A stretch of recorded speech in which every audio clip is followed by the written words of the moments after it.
Asalaamu calaykum waraxmatullaahi wabarakaatuhu. Kulanti wacan oo wanaagsan daawadayaal, kusoo dhawaada mar kale channelkeeni Axsaab Media Group oo aad ku barateen runtii casharo ku saabsan IT-da iyo weliba barnaamijyo la xiriir runtii. Maanta waxaan baran doonaa cashar aad iyo aad u muhiim ah. Si aad muuqaalka ku aragteen sidee loo deleedaa folderada aadan deleedi karin. Tusaale ahaan hadda saa u jeedeen shaashada kaas waa deleedayaa folderkaas. Markaan dilo wuxuu leeyahay marka could not find this itemka ma helin si aan u deleedo oo computerka kuma jiro. Marka maanta waxaan xalinaynaa ciladaas bal daawasho wanaagsan. Okay daawadayaal, barnaamijkan saa folderkaas u deleedo hadda u jeedin haddaan delete iraahdo ma delete mayo.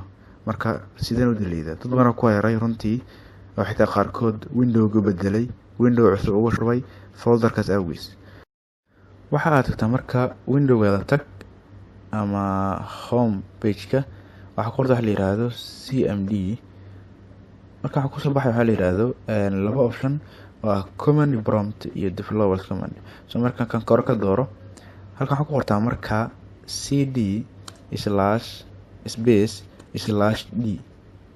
marka aad dhahdo haddana space de waxaad tagtaa marka folderka aad deleedi rabtay kaas. marka waxaan dhadaa right click properties, halkadib waxaa soo copy gareysaa locationka ama meesha uu ku yaalo, copy ka soo dhig. marka halkan marka waxaan dhadaa paste ku dheh, kadib waxaad leedahay enter.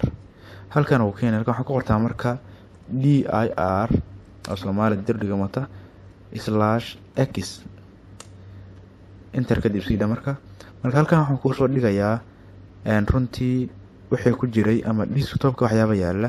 soo jeedin halkan waxaa ku qoran hal yiraahdo Google ranki saacad iyo waxaas ku qoran. marka waxaan rabnaa inaan dileedno folderkaas ay ku qoran tahay saacada.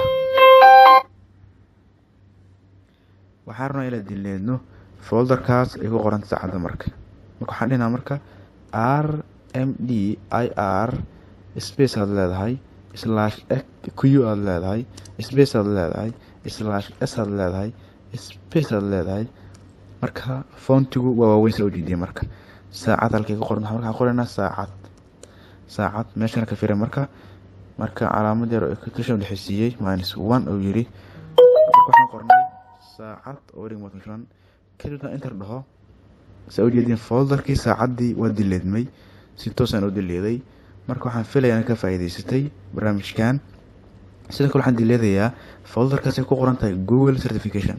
soo jeedin halkan Google certification wuxuu u soo gaabiyay Google-1. so waxaan leeyahay rmdir space no farta yar ku qor rmd space mdir space /q/s waxa ku qorta waxa la yiraahdo Google sida waxa ku qoray -1. soo marka halkaas ku qor kadib enter marka soo jeedin folderkii kalena waa baxay. marka waxaan filayaa ka faa'iideystay barnaamijkan. dad badan ayaan arkay oo runtii ciladan ay haysato, sidaa darteed ayaan u sameeyay muuqaalkan. fadlan hadda ku cusub tahay channelkeena Axsaab Media Group subscribe garay si aad u hesho casharrada dambe. Assalaamu calaykum waraxmatullaahi wabarakaatuh.